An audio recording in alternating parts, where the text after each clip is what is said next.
បាទជំរាបសួរពុកម៉ែបងប្អូនអរគ្នាថ្ងៃនេះខកបុកឡើងចូល stop ទៀតបងប្អូនណាត្រៀមរៀបឈុតឲ្យភ្ញៀវហ្នឹងហើយ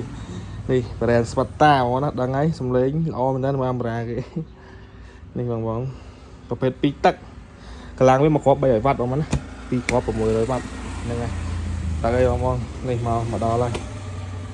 ចូលបានប្រហែលជា30គូបងប្អូនណាស្អែកនឹងចូល2ទឹកម្ដាយ2ជាន់ហ្នឹងហើយ2ទឹកម្ដាយ2ជាន់និង solo egoy